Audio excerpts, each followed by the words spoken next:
We had an interesting race on Sunday, right?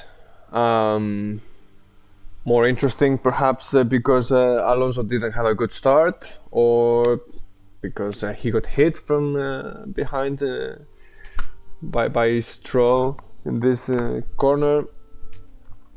We had some DNFs, no safety cars, and some things were confirmed, some other things were not confirmed. Let's check first what happened in the race. The season started as we saw with the pole position of Max Verstappen and having his teammate Sergio Perez next to him, followed by the Ferraris of Leclerc and Sainz, and then we had Alonso, Russell, Hamilton, Stroll in a very surprising 8th position, especially considering that his hands are still after the surgery and everything.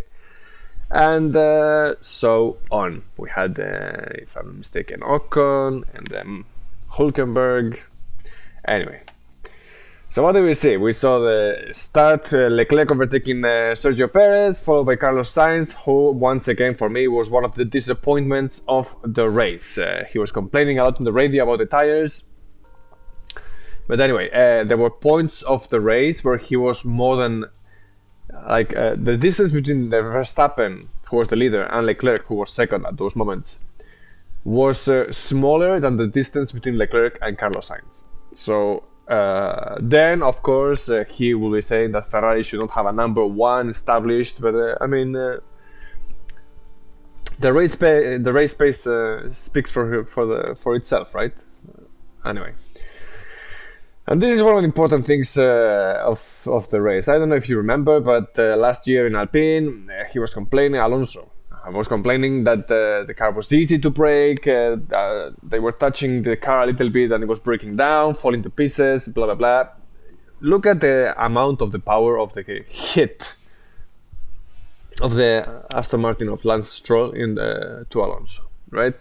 First of all, Stroll didn't lose the front wing, not a single scratch, and Alonso didn't have a tire puncture or anything. He didn't even spin, which was kind of interesting. Imagine if that had happened.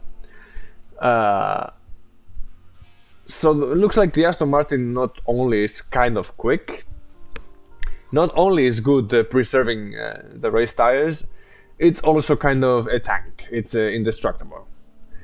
He also had another contact with Carlos Sainz further on the race.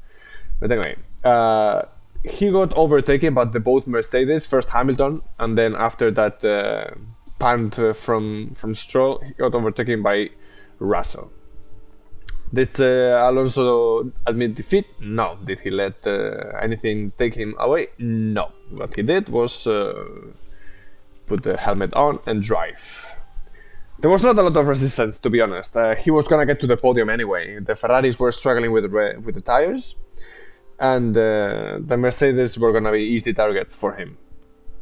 Interesting fact, by the way, the client Mercedes team was ahead of the official Mercedes team. Something similar to what happened with Red Bull and Renault in the early 2010s, the decade, right? When Sebastian Vettel was winning.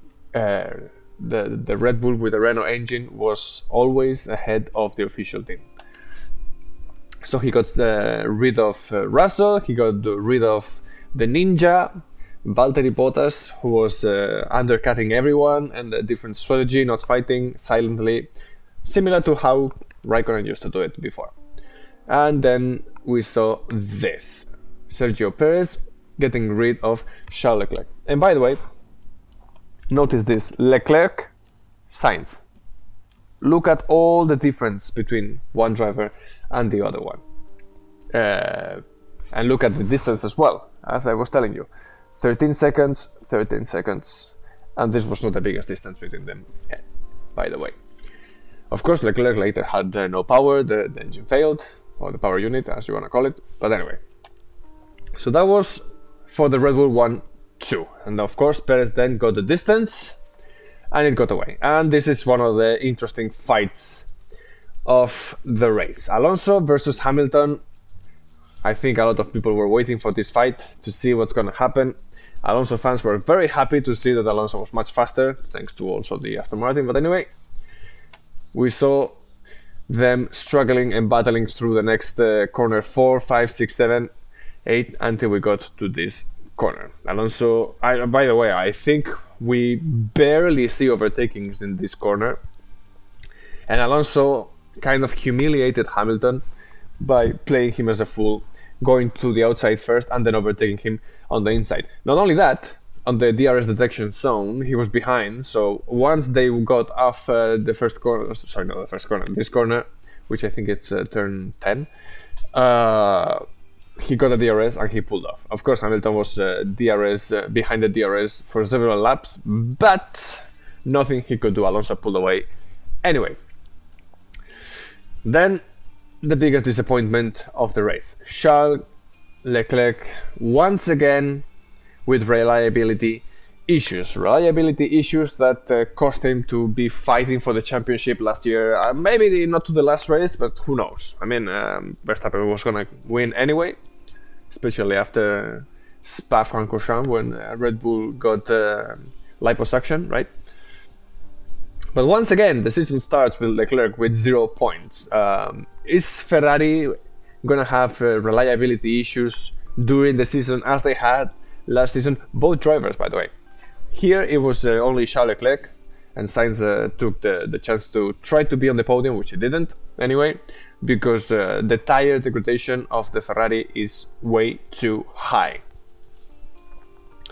And then we saw this. Alonso, like I mentioned before, having a panton on Sainz. He tried to go from the outside and cut to the inside. Sainz saw it coming, tried to close the door, and they had a contact there. Carlos Sainz, by the way, was not very smart, under my opinion.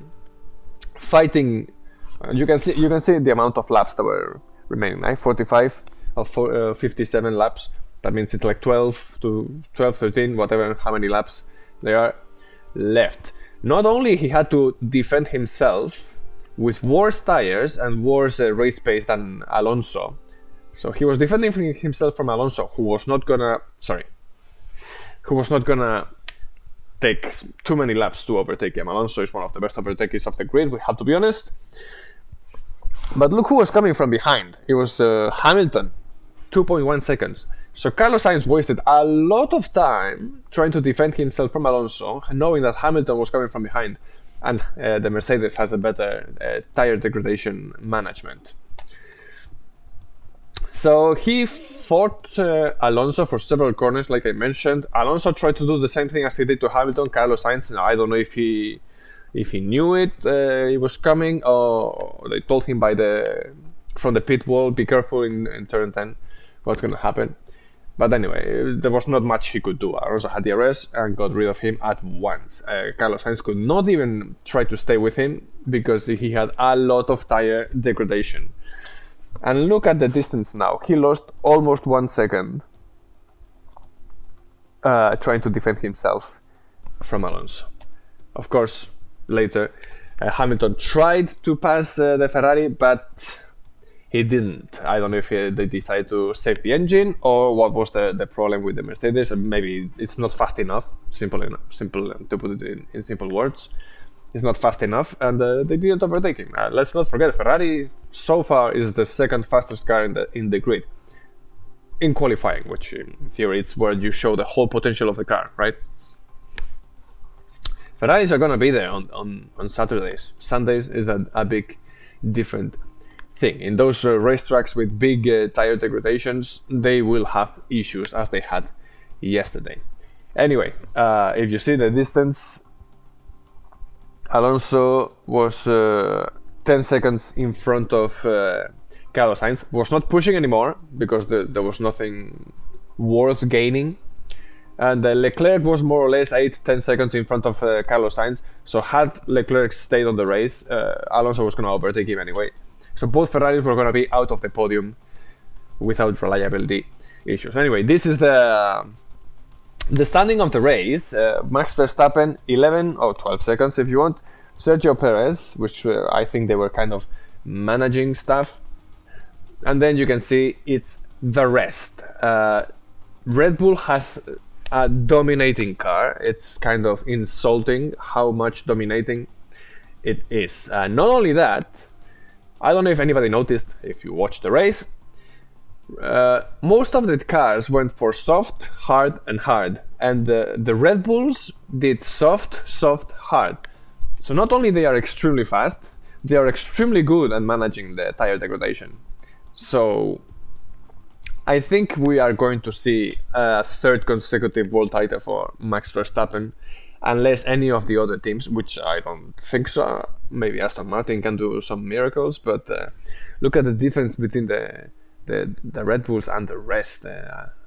Alonso is 40 seconds behind. Carlos Sainz 48, Hamilton 50, right? Like the first, let's call it the big three, or now the big four if you want. It's almost 60 seconds, let's say, average, right? 55, 60 seconds. That's 1 minute. It's getting almost lapped in other racetracks where the lap times are closer to 1 minute, right? And the rest is kind of behind. Alfa Romeo kind of saving the day with Valtteri Bottas. Pierre Gasly, who had a nice comeback from one of the last positions in the grid, was one of the biggest disappointments for me on Saturday. And I think one of the biggest surprises, Alexander Albon in the Williams, scoring points in the first race, thanks to having more wind tunnel time and designing time, according to the new rules of 2022, where all the teams do not have the same amount of time to develop the car, right? If you win, you have less time. If you're the last, you have more time to try to develop the car.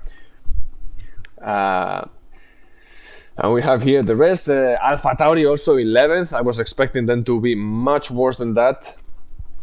The Haas, one of the biggest disappointments for me on the race, and McLaren. I mean, McLaren is not doing very well. Piastri got retired. He had to change the steering wheel when he was kind of in P14, P12, something like that. And Lando Norris had a lot of issues as well. One of the worst drivers of the day, Esteban Ocon. I don't know how many penalties he got. He put his car in the starting position a little bit forward, which is a very rookie mistake from someone who should be already a professional, like in F1 drivers, right? They should be expected not to make these kind of mistakes. He went to the pit stop to change the nose because he had some damage. They didn't wait to make the time penalty, which was I think 5 seconds. They started changing the nose and then they did the time penalty, which is not like that. He got another penalty for that, and he was speeding on the pit lane as well, so he got another penalty for that. So he got so many penalties, DNF in the end. Anyway, more or less that's the race. Also, Zhou Guanyu, which I think was another disappointment. He was starting right next to Valtteri Bottas on Sunday, sorry. And you can see in the race, he was stuck 16th, fighting with the Alpha Tauris that overtook him very easily, by the way. And more or less, that was it. The prediction, pole position, Max Verstappen. I think this is going to be more or less the same all season. Max Verstappen winning. I thought Charles Leclerc was going to fight a little bit more, but Perez was there. Alonso podium, that I think we all saw it coming, right? Carlos Sainz was going to be behind Charles Leclerc and Sergio Perez and Fernando Alonso, which was right. Hamilton, we have George Russell, Gasly. I thought, honestly, the Alpines were going to be much better than this. And Valtteri Bottas scoring points for the Alfa Romeo. I was kind of close with this, except for the Alpines, even though Gasly was P9. He was P9 thanks to the retirement of Charles Leclerc.